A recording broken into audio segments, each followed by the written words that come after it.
Hello, and thank you for joining me. I know it's been a little quiet on the channel lately.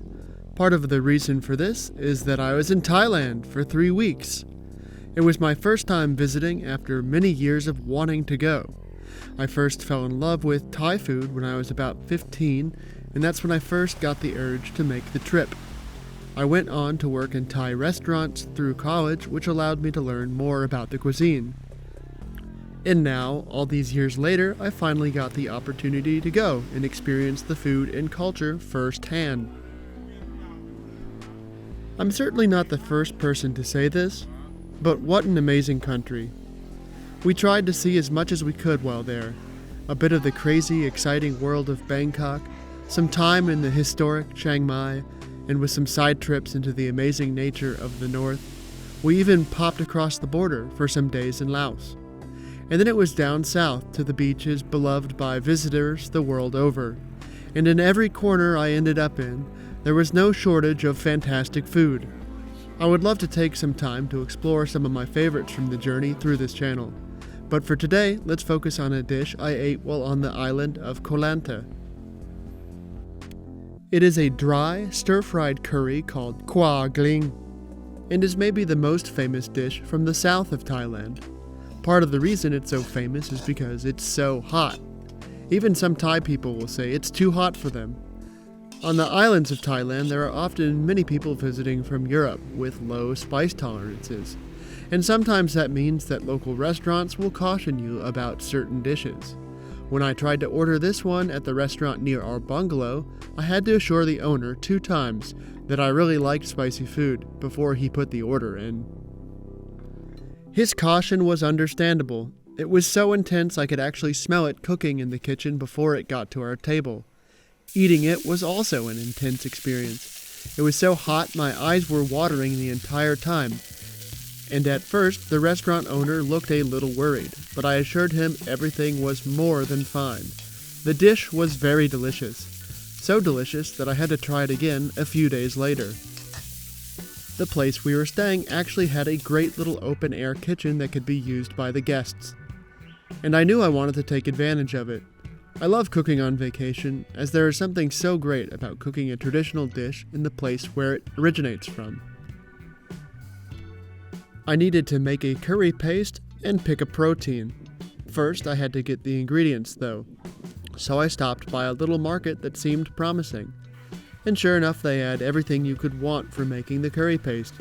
Granted, it was a little dark in there, plus my camera settings didn't help either. I actually didn't see any kaffir lime leaves at this market, but when I asked the shopkeeper, he grabbed some scissors and ran out back to get me a small bunch. They also sell lemongrass whole in the shop, and then trim it for you as they pack your groceries. Talk about fresh. At another market, I grabbed some chicken legs and thighs as my protein, though pork is also very common for this dish, so you could use that if you wanted to. Then it was back to the bungalow kitchen to prepare everything. This is a rustic dish, so the concept is pretty simple ultimately. You make a curry paste, fry it in the wok, and add your protein, keep it moving until the protein is cooked, and then add some garnish and serve it with rice. Starting with the curry paste, here we have all the components. A base of aromatic shallots and garlic, some dried red chilies, some fresh red chilies or kinu, those freshly picked kaffir lime leaves, some galangal and turmeric, and lemongrass, of course. We will also be using some black pepper, which is pretty uncommon in the world of Thai cooking, with white pepper being much more common. And then we have a very special ingredient that packs a lot of flavor. I'm talking shrimp paste. Don't be afraid.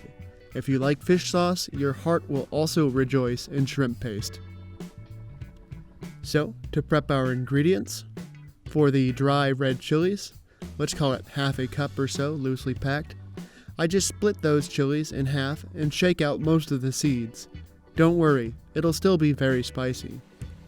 This piece of galangal is about 3 inches long, and I just want to slice that up into thin pieces. We are making a paste, so this is just going to help make that process a little easier. Similar story with the turmeric here. I peel it and slice it into discs. The lemongrass got a trim when I bought it, but we need to take a little bit more off.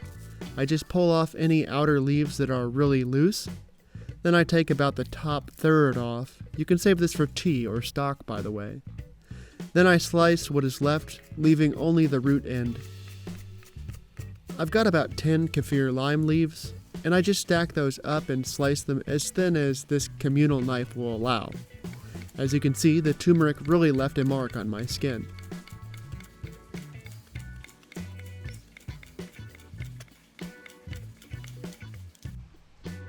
And so now, at this point, we have everything ready for our curry paste.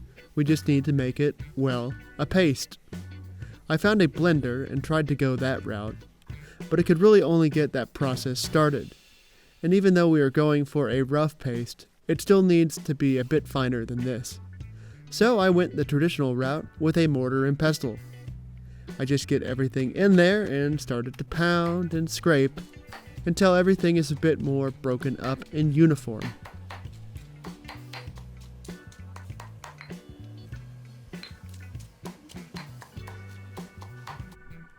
For protein, as mentioned earlier, I'm going with chicken legs and thighs, but other protein are welcome. These came bone in and skin on, so I first had to take the skin off and get the bones out. Then I just used the power of a good Chinese cleaver to mince everything up, just until the chicken had been broken up nicely and you start to draw the attention from the locals. And then we are basically ready to cook. Though it's important to keep your partner well fed, especially if they are helping film. So I first make a quick basil fried rice with shrimp farcina. Plus, it's just nice to have an excuse to use the wok some more. I really love cooking on a real wok. A wok pan on a Western stove is just not the same. So, after the basil fried rice side quest is over, I clean out the wok and get back on the burner. Then I pour in a couple tablespoons of a neutral oil and let that get nice and hot.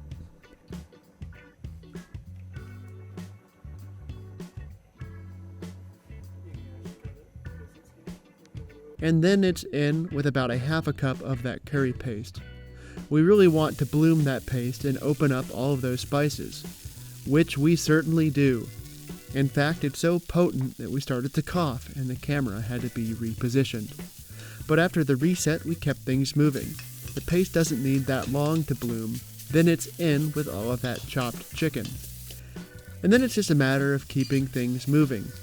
I use the wok spatula to constantly break up the chicken as it cooks, occasionally flattening out the contents of the wok before breaking it up again, scraping the bottom when the chicken tries to stick to prevent any significant crust from forming. And this is a dry curry, so we want things to be dry. But if it's looking a little too dry, you can also do what I did and add another little splash of oil, or maybe consider adding a little more curry paste. And then I just keep moving. Because the wok is so hot and the chicken has been broken into such small pieces, it really won't take very long to cook, about 3 to 5 minutes. And at the end, when I know the meat is fully cooked, I go in with the final garnish, those thinly sliced kaffir lime leaves, and a few of those fresh red Thai chilies I cut up when you weren't looking, and a little pinch of sugar, just a teaspoon or so, to help balance those bold flavors. But then we are basically home free. I added just a small splash of water, which softened up some of the dry bits in the pan, and made it so that all the protein was coated evenly in the spices, and gave everything a almost glazed look. Then it was time to serve. Nothing fussy here, I just got it onto a plate, and took a moment to appreciate the vibrant colors. The best way to enjoy this curry is with some perfectly steamed jasmine rice. And it's also nice to have some slices of cucumber or other raw veggies on the side to help cool your mouth down every once in a while.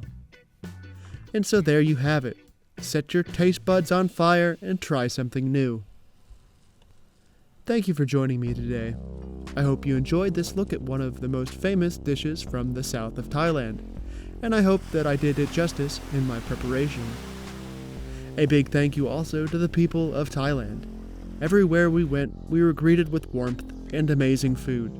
You have a beautiful country, and I'm very grateful to have been a guest there. If you enjoyed this video, please hit the like button to show me, and subscribe if you haven't already. My hard drive is full of footage of many other recipes that I have made and that I will bring you with time. There are also plenty of other great videos in my catalog already that you can watch while you wait for new content. And don't forget to say hi in the comment section or give me feedback, whether it's positive or negative. It's always great to hear from the world. Until next time, cheers! Kap bung kap.